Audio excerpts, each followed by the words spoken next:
computer is picking up a strange signal. Here, sir, you better take a look at it.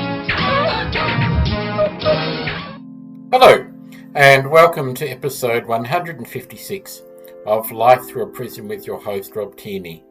In this episode, we're going to look at the disability category. In episode 154, we looked at an article regarding Uber introducing a quote-unquote $5 disability tax. So the disability community has had a victory, and the article is from abc.net.au entitled, Uber removes unacceptable surcharge for assist users after outcry, by National Disability Affairs reporter Nas Campanella and the specialist reporting team's Mary Lloyd. Rideshare giant Uber has reversed its decision to impose a $5 fee on passengers, requiring extra assistance, after advocates and service providers labelled it discriminatory and a disability tax.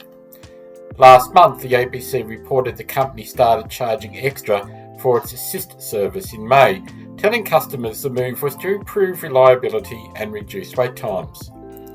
The move concerned many in the disability community who have complained for years about poor service from taxis and rideshare services, including a guide dog refusals.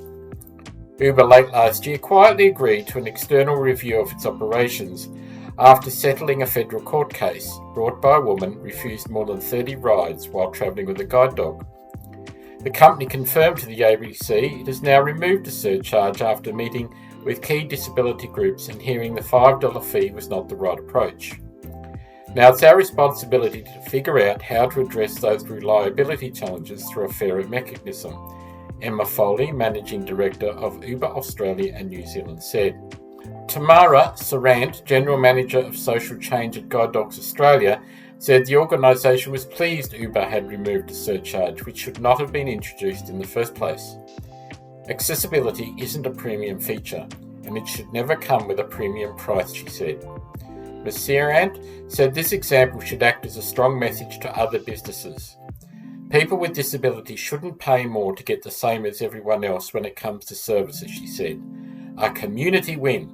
Launched in 2015, Uber Assist provides passengers with what the company describes as curb-to-curb support, such as assistance to get in and out of the car and help with bags or mobility aids that can be stowed in the boot.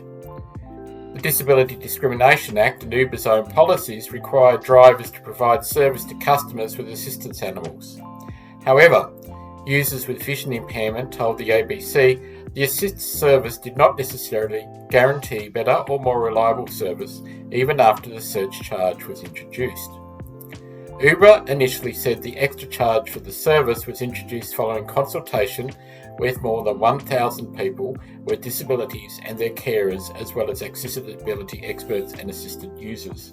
If you want to go back and look at the article that I mentioned at the beginning, I would have give my thoughts on that.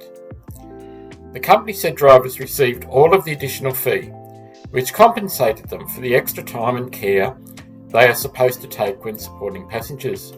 What we didn't properly account for was the additional financial burden that it placed on riders with disabilities, Ms. Foley said. Look, just a second there.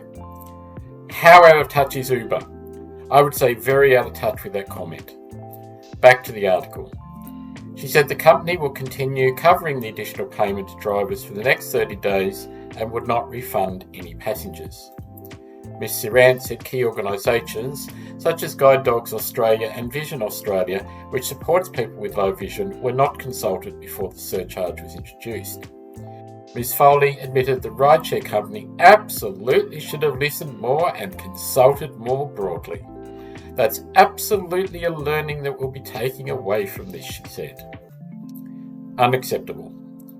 Canberra resident Scott Grimley is one of those who had been avoiding using the service since the $5 fee was introduced. The 54-year-old guide dog user has had difficulty using the ride-sharing service for years, having previously taken the company to the ACT Human Rights Commission over refused trips. Mr. Grimley said Uber drivers often cancelled his trips, and he had been refused a ride more than 19 times because he was travelling with his guide dog Dudley. He said he was once refused 4 rides in 30 minutes. When he learnt of the additional charge for Uber Assist, Mr. Grimley said he was angry. It was discriminatory and was going to be more of a burden on people with disability to pay out even more money to go the same distance as everybody else, he said. It was unacceptable. Ms. Foley said Uber Assist drivers received extra training to support passengers and said all drivers were expected to ensure their passengers felt the service was inclusive. Let's just stop there for a second again. The word here that jumps out is felt.